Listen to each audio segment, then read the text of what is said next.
Welcome to EdTech 2.0. This is the first episode for the series of podcasts. The idea behind this is that let's explore the future of education. Welcome to this channel. Today, we're lucky to have Dr. Noman with us. He is both a director of AI at UMT as well as he holds a title of or the portfolio of undergrad curriculum education. So we're lucky to have him. The title of this talk for today or the podcast is that we were never taught how to teach. It's a little bit provocative, but that's the kind of space we want to explore in this series of podcasts. So, Noman Sahab, before we get to your personal journey, both as a teacher and then up till now, जो कुछ आप करते रहे academia में and outside of academia perhaps. But this statement, which sounds like an abstract statement, but ये हम सब की living reality का part होना चाहिए, because let me just unfold it a little bit कि PhD की जो training का program है, वो it's very specific to your area of domain or expertise. It has nothing to do with education or the theory of teaching and learning. इसकी कोई training नहीं है. And you're all of a sudden thrown into a classroom in front of a bunch of students. उनका future is at stake. But you are in charge of making them into something incredible for the world. But आपका जो living experience है, does it validate this theory, this statement that we were never really taught how to teach? Thank you for having me here. So you ask a very pertinent question, and that's one of the harsh realities of our education system.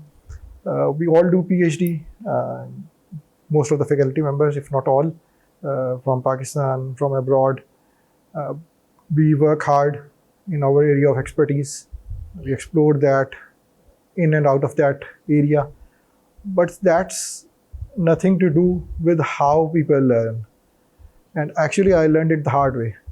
So what happened to me was that back in 2015, 2016, when I was teaching a course on discrete mathematics, and actually मैंने वो course अपने colleagues के साथ लड़ झगड़ के लिया, because I really want to teach that course.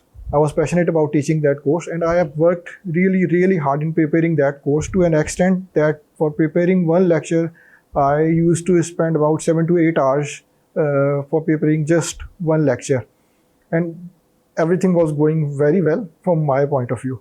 And what happened, we used to have twice a semester the student feedback. And what happened to me before the first feedback that happened at the mid-time, one of my colleagues, he actually asked to sit in my class because he was teaching something similar to that, and he wanted to see how I'm proceeding with that stuff. So he attended my class, and his feedback was amazing too. So just a clarifying question, that you guys both, or maybe one of you, or you especially, were fresh out of PhD almost. Yeah, it's about 2 to 3 years. Right. Not very fresh. I used to be a very average or above average sort of teacher, but nothing of that sort happened that I'm just to unroll before you. Okay. So what happened in the student feedback, that was my low of all time.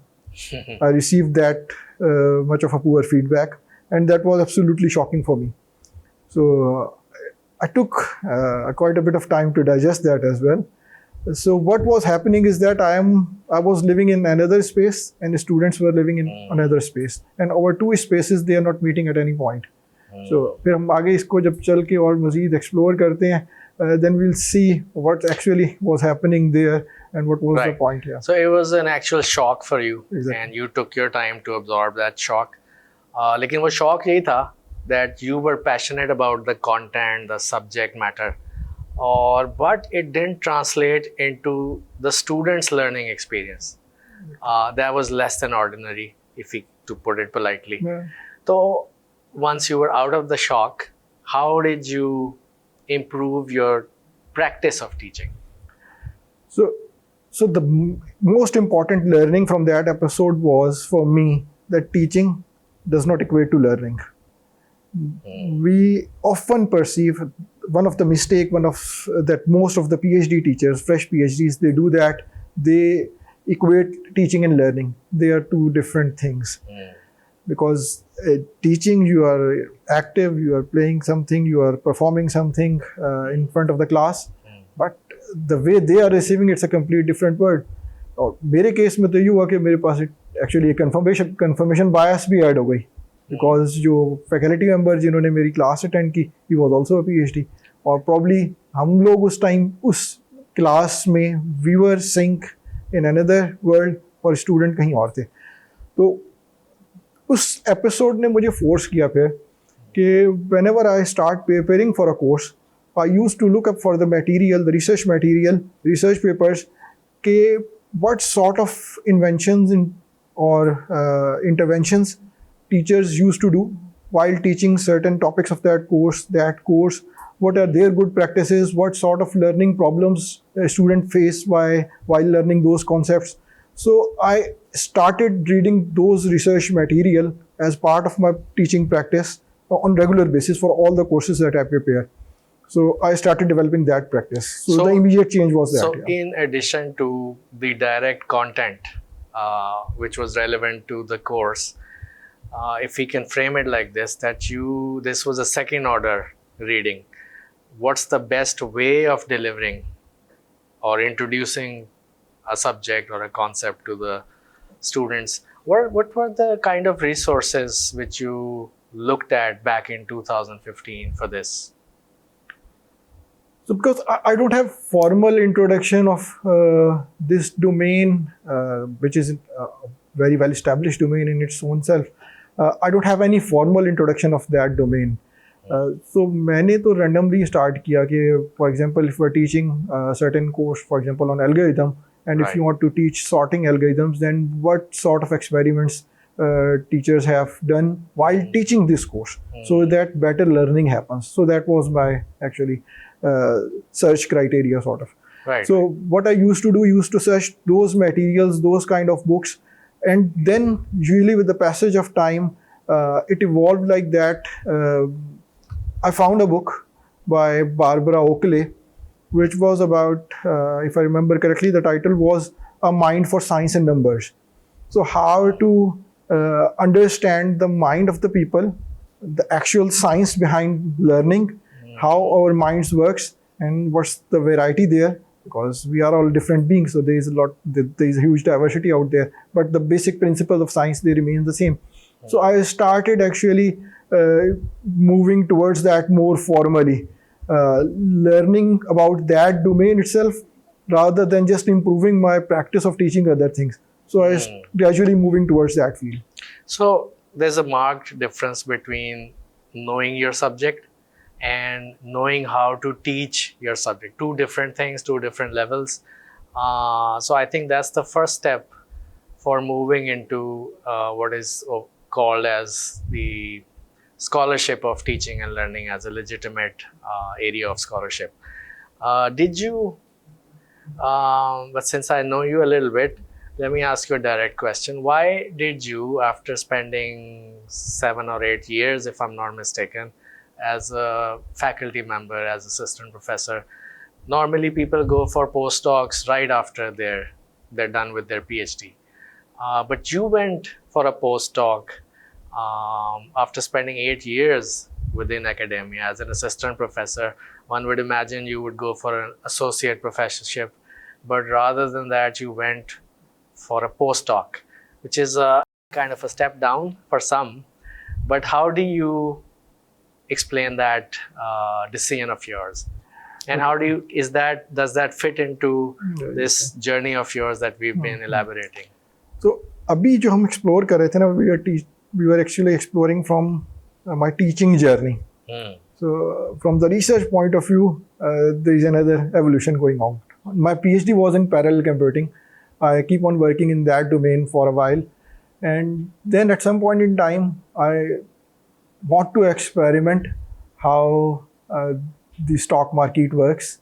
So I actually, out of my curiosity and my interest, I actually invested some money in the stock market and spent a whole summer looking at the screen, which stocks are going up, which are going down. So from that exploration, when the summer ends, and there is a reality check that I have to do my job as well. I have to teach classes, doing other stuff. Uh, Now there is no time to spend on screen, looking at the movements of the stocks. So what I started exploring is that how I can use AI for this purpose. Okay. So to analyzing the stock movements, discovering the trading rules, which rules may be more profitable. And from this track, we used to train neural networks for predicting the markets, the movements, this sort of thing. And one of the things that we experiment was, it's called neuroevolution. So because your domain is also AI, so you know that for solving a particular problem, you can have neural networks in multiple configuration. Which one is the most suitable configuration? And what if we evolve those configurations or architectures in itself? So that's we tried that neuroevolution for a stock and for another project, and that actually bring me back, and actually that converges my teaching and research journey, that my interests were converging how our mind and brain work. So the stock, which was a short-term interest, I left that behind, and then this opportunity from London School of Economics, it actually emerged. The opportunity was very interesting project, and we have to develop computational models of human learning and human mind. So that was kind of an intersection field where I was working, not formally but informally, from my research side as well, from my teaching side as well, because I want to know how human minds work. So that's why it actually caught my interest, and it pushed me so hard that I actually applied for that and luckily got that option. And that really went very well, and it opens new chapters for me. So that, I think, part of your journey lasted for about 5 years, if I'm not mistaken.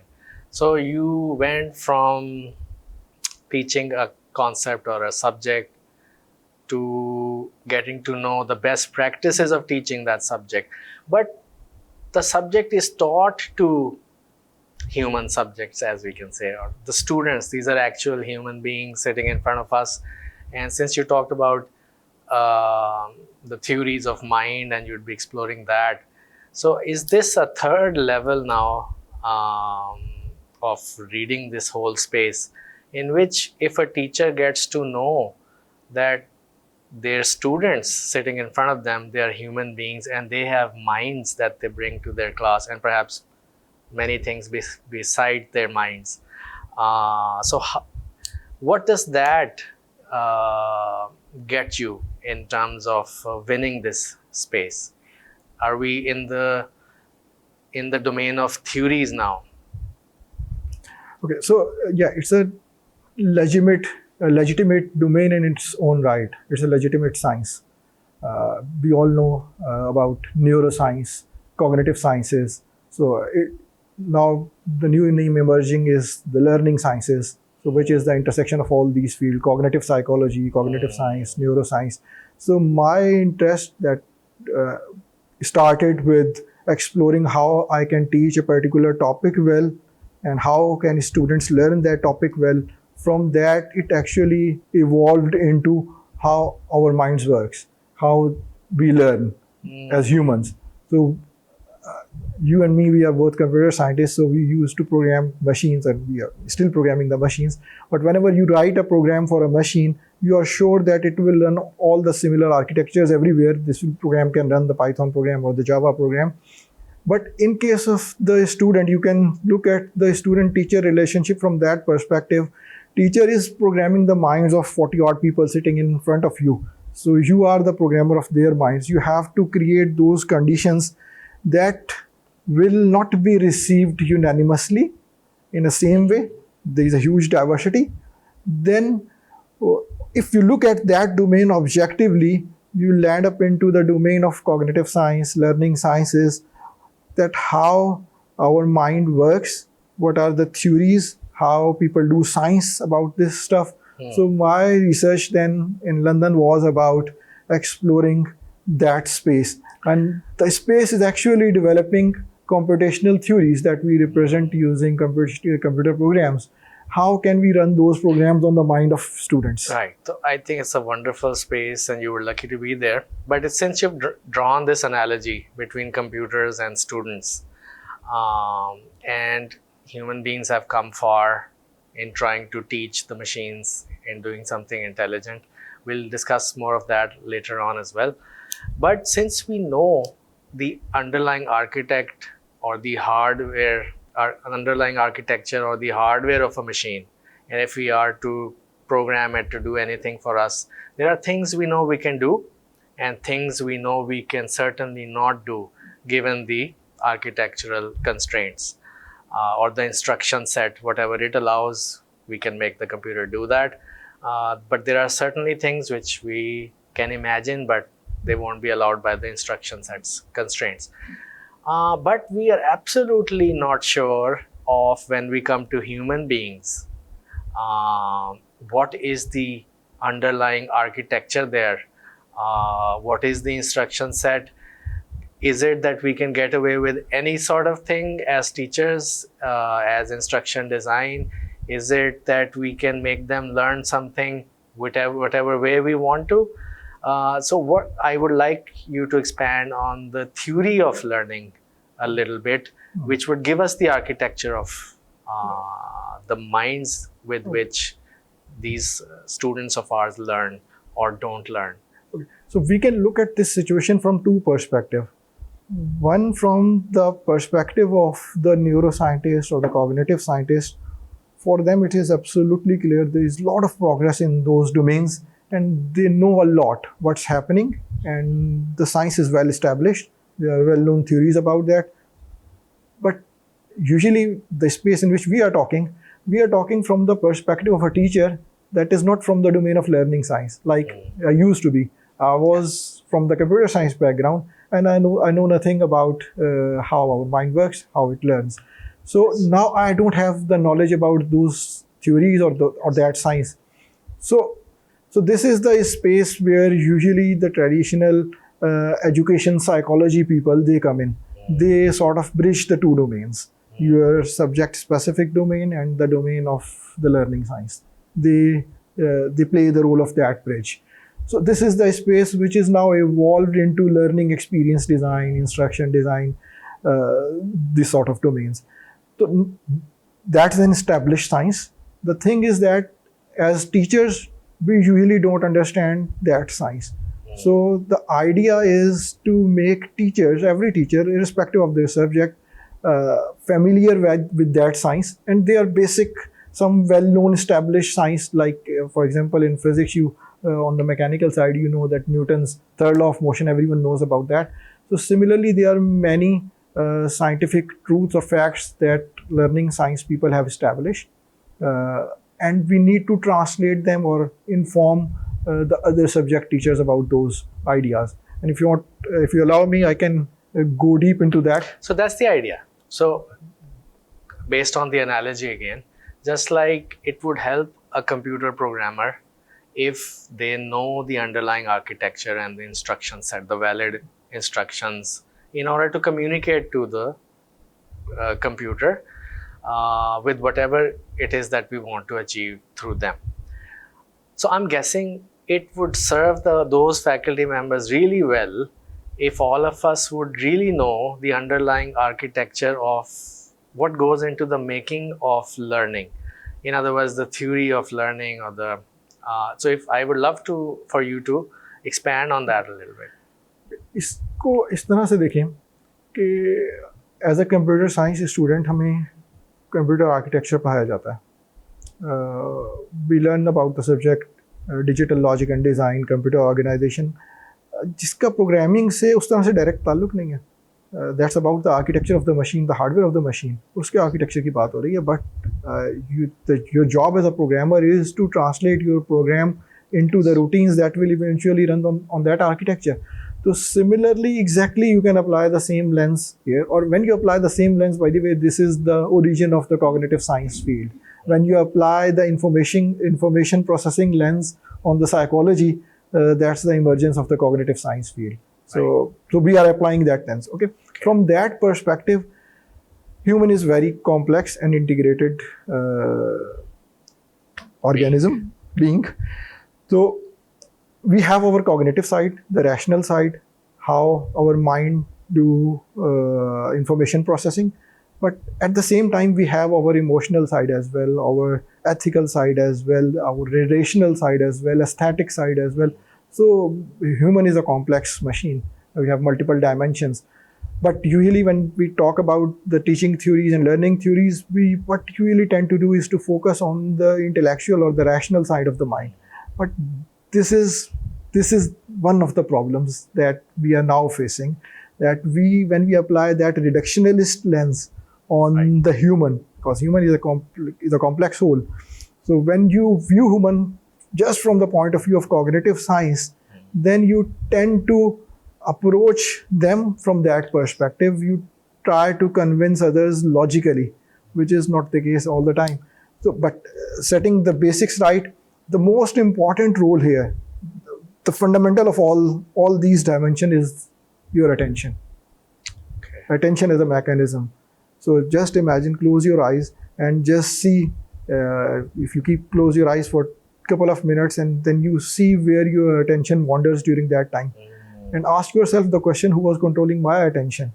ये 2-3 minute में मैं क्या सोच रहा था? मैंने hop किया, बच्चों को स्कूल ड्रॉप करना है से लेकर ये ईमेल सेंड करनी है, ये मीटिंग करनी है, ये जो मल्टीपल हॉप्स हैं आपके, ये कौन क्रिएट कर रहा है? So it's just your memory, your external environment और हु?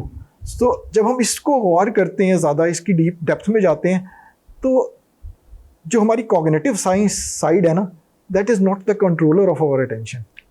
अटेंशन इज अगेन काफ़ी complex phenomena, but it's not primarily controlled by the cognitive science. There is a role to that कि आपकी शॉर्ट टर्म मेमोरी में क्या है, आपकी जो जिसे हम वर्किंग मेमोरी बोलते हैं, what's in your hard term memory, what are the patterns that are formed there, जिनको यूजुअली चंक्स बोला जाता है. लेकिन वो वन एस्पेक्ट है जस्ट अगेन. तो आपकी attention is a complex phenomena. और अब जिस तरह का हमारा इन्वायरमेंट बन गया है, तो ये बहुत ही ज़्यादा हाईलाइट होता जा रहा है issue, because now challenge is not teaching the content and how to teach the content. The main challenge is how to grab the attention of your students and how to sustain that grabbed attention. So ये sustain करना उस attention को, keep focused on some task for a while, that's the main challenge. और अब attention का control जो है ना, उसको आपको सोचना है. अच्छा, attention of course is a big subject. एक तो LLMs की डेवलपमेंट में भी आई थिंक फाउंडेशनल पेपर भी यही था, attention is all you need. 2017 का पेपर था. लेकिन every parent would know this, every teacher would know this कि अटेंशन स्पैन्स एटलीस्ट जो है वो ओवर द डेकेड्स वो किस तरह से श्रिंक हो रहे हैं. But before we get to that, since we have you here and those faculty members, teachers, anybody who want to know just a little bit, कोई bird's eye view कि attention की significance in the larger theory of learning, अगर आपको 4-5 elements अगर कोई हैं जो which work together और उसमें attention comes out as the central pillar, अगर आप उसका कोई framework बिल्कुल यानी कि जिसको MVP कहेंगे, यानी कि minimally speaking, what would be 2 or 3 or 4 elements जो एक novice, somebody who is not from the theory of learning की साइड, लेकिन जो टीचिंग एंड लर्निंग में एंगेज्ड हैं, it would perhaps help them to know कि ये 4-5 एलिमेंट्स एट वर्क होते हैं for every student sitting in that classroom. You're absolutely right. Attention is a huge field, lot of work going on from the neuroscience, cognitive science and other psychological sciences perspective. और हमारी environment जो है ना, it is now shaping the attention. उसका बहुत एक major role है, because अगर आप आज से 200 साल पहले चले जाओ, आपकी environment में इतनी information change नहीं हो रही, इतना stimulus नहीं हो रहा कि आपकी eyes को, आपके ears को वो capture करना पड़े. So what we are gradually doing, or actually this environment is gradually doing to us, it's training our attention to attend new information all the time. सो वो जो अटेंशन स्पैन कम हो रहा है उसके पीछे वो हैबिट्स हैं जो ट्रेन हम अपने कर रहे हैं माइंड को, ब्रेन के नेटवर्क्स को जो अटेंशन को कंट्रोल करते हैं कि look at the new information जो हमें इंटरेस्ट करे। तो अब टीचर्स के पॉइंट ऑफ व्यू से अगर देखें तो अब ये जो हमारी एजुकेशन डोमेन के लोग होते हैं they know it very well, और इसकी बहुत सारी थ्योरीज भी मौजूद हैं। तो विदाउट नेमिंग दोज और उसमें हम जाए बगैर, तो आपको एक गुड प्रैक्टिस बताई जाती है कि यूर जो टॉपिक है या आपका क्लास है that should start with some attention grabber. आप उन्हें इमोशनली हुक कर लें, because emotions plays a very important role in controlling our attention. आप देखो उन लोगों को स्पेशली देखें लाइक आर्टिस्ट हैं, अब उनको कोई एक्सटर्नल मोटिवेशन नहीं है, दे आर सेल्फ ड्रिवन कि उन्होंने वो आर्ट क्रिएट करना है, तो वो उनके लिए वो पैशन है। तो आपका पैशन, आपकी इमोशनल साइड, ये अटेंशन को काफ़ी ज़्यादा इफेक्ट करती है, कंट्रोल करती है। तो बीइंग अ टीचर, तो when you know that science, your job, because teaching is also a science and art at the same time, अब आपका काम है इस साइंस को अपनी प्रैक्टिस में कन्वर्ट करना, which is the art part. तो अब आपका आर्ट एज एन आर्टिस्ट, आपका ये काम है कि उस साइंस को जो अटेंशन से रिलेटेड है उसको without going into very much depth, उसके बेसिक्स आपको मालूम हो जाएं जो कि वेल नोन है, and then you establish your practice on those basis. अब आपने अपना जब भी लेसन स्टार्ट करना है तो आपको करना है कि there is some emotional look, some purpose उसमें, और सम कॉन्टेक्चुअलाइजेशन जो आप अपने स्टूडेंट के उसके साथ डायरेक्टली रिलेट कर सकें। आप कुछ भी टॉपिक पढ़ा रहे हैं, अगर आप उसको रिलेट कर पाएँ उस वक्त के या उस टाइम के ऐसी किसी सिनेरियो के साथ जिसके साथ स्टूडेंट इमोशनली हुक हो जाएगा, तो अब ये आपने वो कॉन्टेक्चुअलाइजेशन कर दी जिसकी बेसिस पे वो अगले 10, 15, 20 मिनट आपको इंटरेस्ट से बैठ के सुनेगा, एंगेज होगा। प्लस वन मोर थिंग यहाँ पे कि हमारी अटेंशन, जस्ट इमेजिन कि एक टेबल टेनिस 2 प्लेयर खेल रहे हैं। अब आप नोट करें कि जो जब वो उस मोमेंट में है, जब वो प्ले कर रहे हैं, उस दौरान उनको नहीं कोई ख्याल आएगा कि घर पे क्या हो रहा है या ऑफिस में क्या हो रहा है, जब फुल एंगेज। तो because we are actually embodied cognitive beings और हम उसमें सिचुएट करते हैं, तो ये जो एक्सपीरियंशियल एस्पेक्ट है और ये फिजिकल एस्पेक्ट भी है कि आपको एक्टिविटीज़ इस तरह की डेवलप करने की कोशिश करें जिनमें उनकी फुल फिजिकली इन्वॉल्व हो जाए लोग। तो ये एक और फॉर्म हो सकती है, but depending on the topic and subject. To be able to place learning within an active experience. Exactly. To be able to create those experiences inside your classrooms. So that's the challenge of modern teachers. But I fully understand what you meant कि historically जब ये public forms of education at scale मार्ज़ वजूद में आई, तो वो industrial age के around थी, और information की scarcity was the problem over there. अब तो ये handheld devices में आई थिंक कि हर बच्चे के पास अब information access and overload of actually information is what we are dealing with, which would mean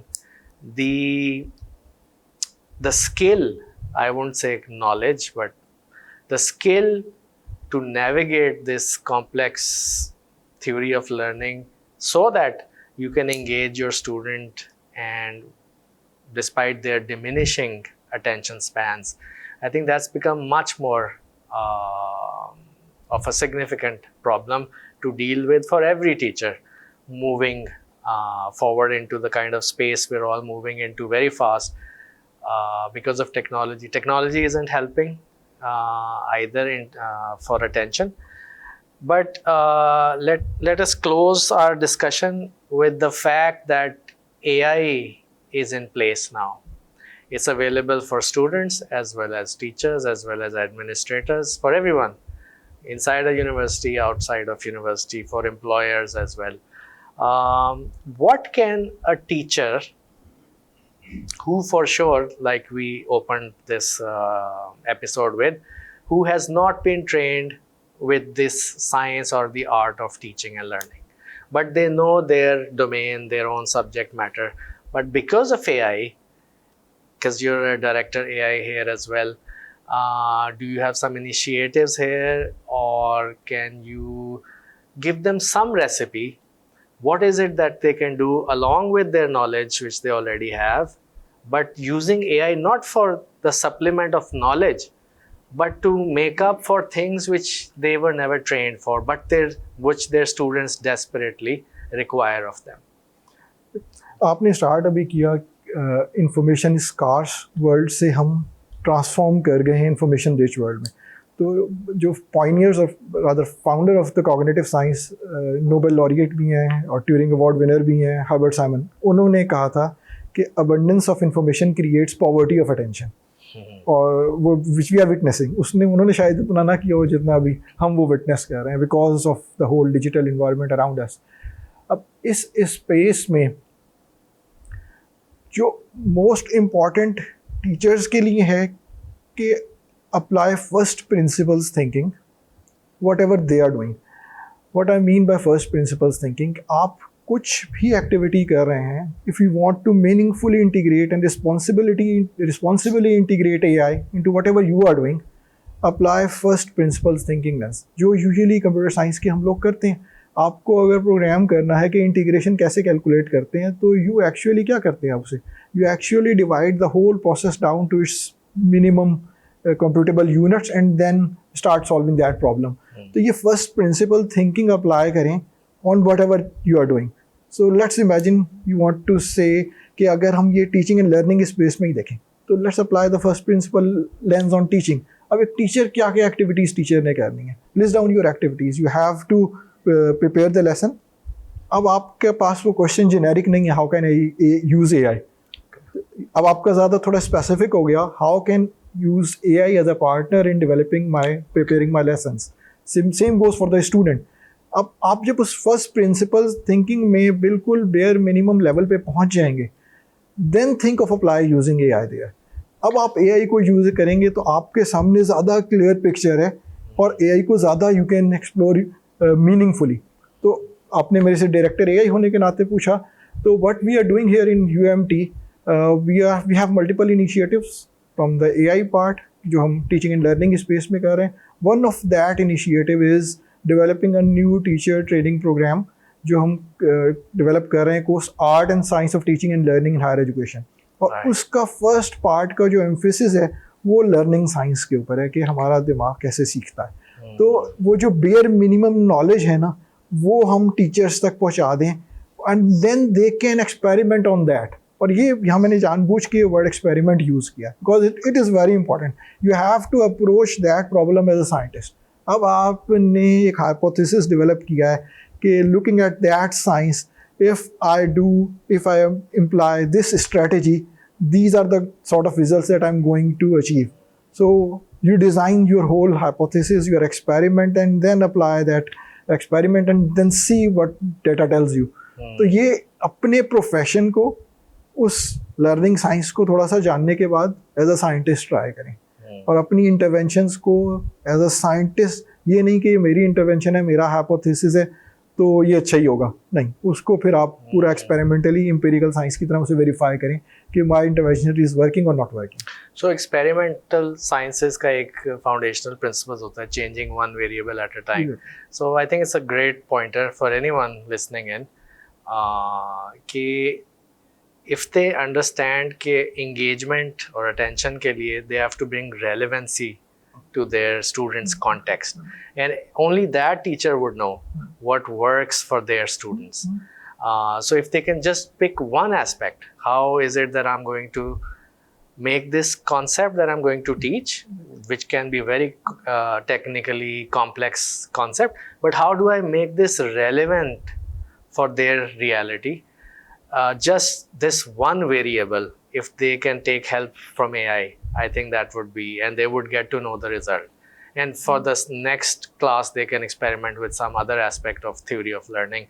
I think your good luck to that venture of yours. I hope it bears fruit, inshallah.